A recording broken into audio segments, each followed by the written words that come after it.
is there a number at which I can be bought. not be bought? That's what it's about. You can take a pause for a couple of years. No. And then go right back to what you're doing. No. 10 million, 20 million, 30, no. A billion, no.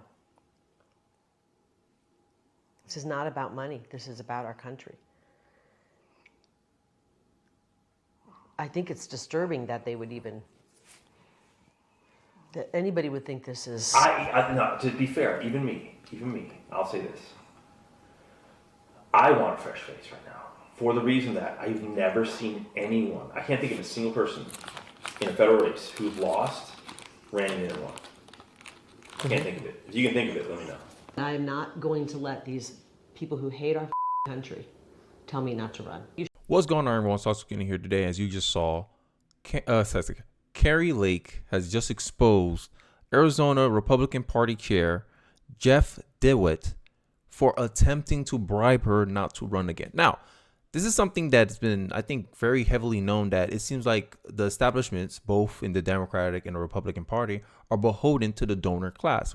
What is the donor class, Kenny? These super wealthy, elitist, Ivy League educated group of people who contributes mostly to a lot of these campaigns. And for a long time, many people on the left has been condemning that, hey, big money shouldn't be influencing politics.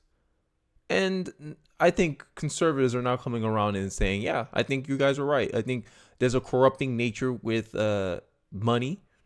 Also, it gives a disproportionate amount of influence compared to individuals. For instance, I would agree. This is how I would, as a conservative, this is how I would reform the lobbying.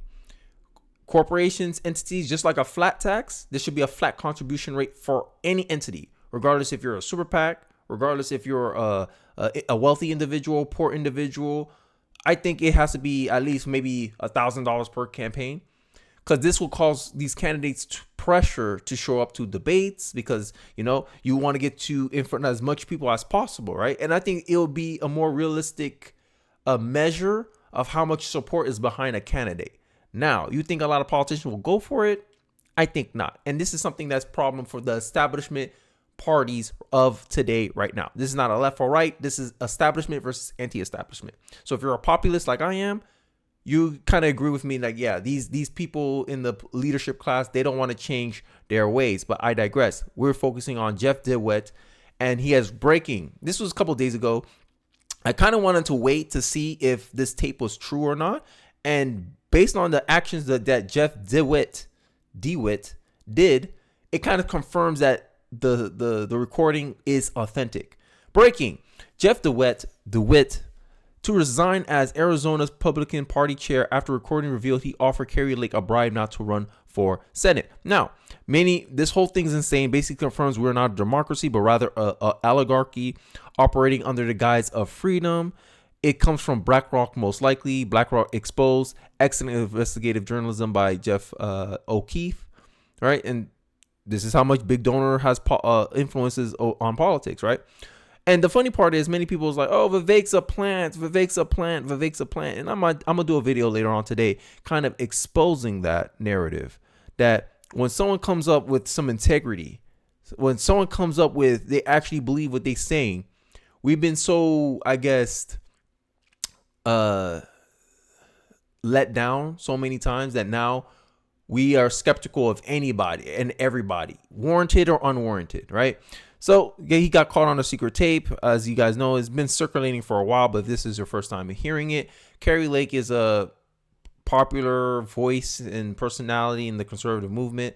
She's a very mega Republican, right? And she there's tapes that have been exposed of essentially the Republican National Committee, whoever that person is, through the Arizona Republican Party, is trying to bribe Kari Lake not to run. And that's the recording you saw in the intro. That was just a piece of the evidence. So I want to, further dive in with you all here, and let's hear out what's going on.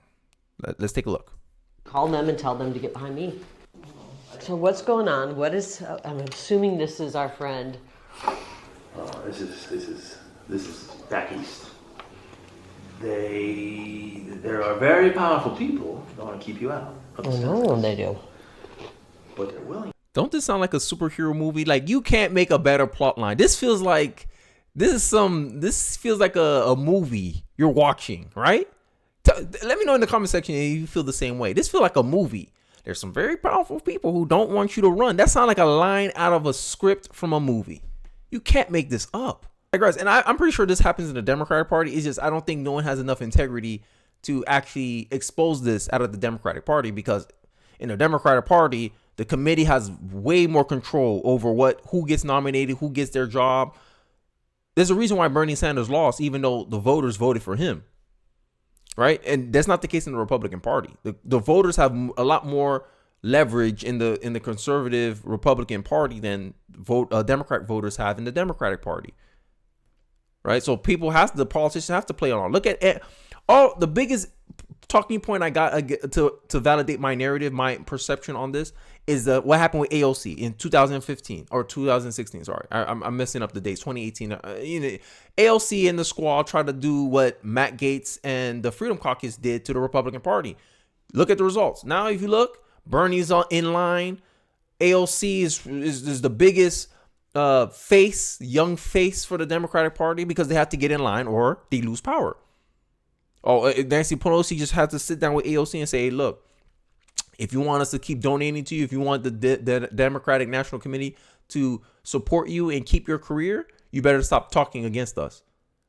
And that's the sit down that a lot of Democrat politicians have. That's why they're all in lockstep. It's rare to see a Democrat vote against the Democratic Party. That's why, because they can end your political career. That's how much power the DNC have over their party. In the Republican Party, that's not the case. Matt Gaetz just did everything wrong against the Republican Party. You think the Republican Party can get rid of him? Not easily, because what? The voters are behind him.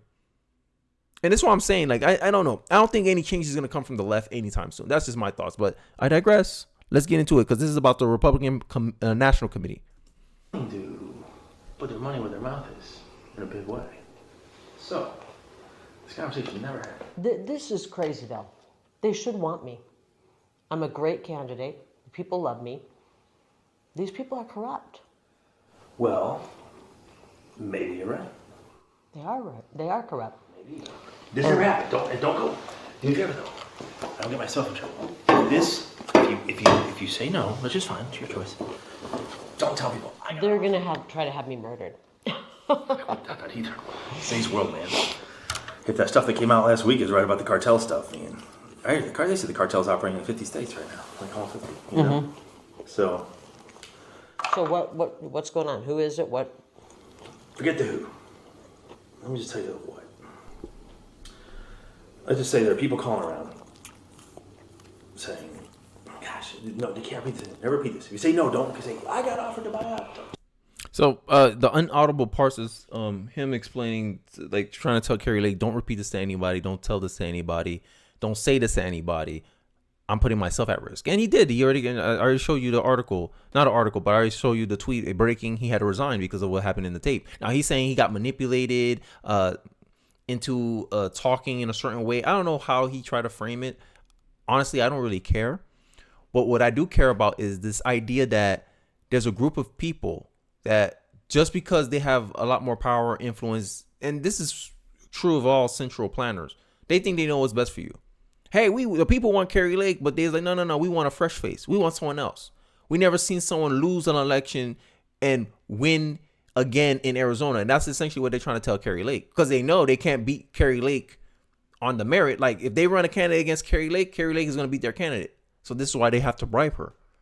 And this is why real change never really happened in politics, is because of the influence of these big mega donors. And I think Vivek highlighted this a lot in one of his talks. I think it was with Tucker Carlson, and I covered a video on this. Maybe I'll reference it as the next video for this one, about how dangerous the donor class is to change in America. Because at the end of the day, when you're benefiting from how the current environment is, you're part of the old guard. You're gonna protect this, while the young, up and coming, more radical energy in your party wants change, wants something different, want a different vision. You're kind of resistant to that. And I think that's what Kari Lake represents in this new conservative movement. This is why I like to call the new right, the new bloods. They don't like the new bloods conservatives coming in here and trying to say, look, we done playing bipartisanship. We're done compromising our beliefs and not demanding any compromise from the other side. We're done with that. We want the border secure, and you seen that energy rise up. And I think if it doesn't get addressed, something more drastic could happen. But I digress. Let's get back into the audio. Yeah. Don't use it, because then we lose our ability to get things done in the future. Here's my problem. Rather than just say, let's work with her, she's a great candidate, because they don't own me, and it pisses me off. Yeah, I don't know it's about ownership. It's about control. I don't know it's about control.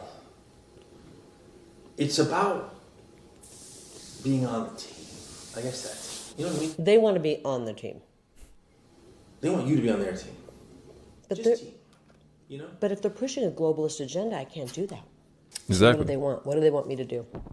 They want you to stay out for 2 years. That's political suicide. You don't run for 2 years? Wow.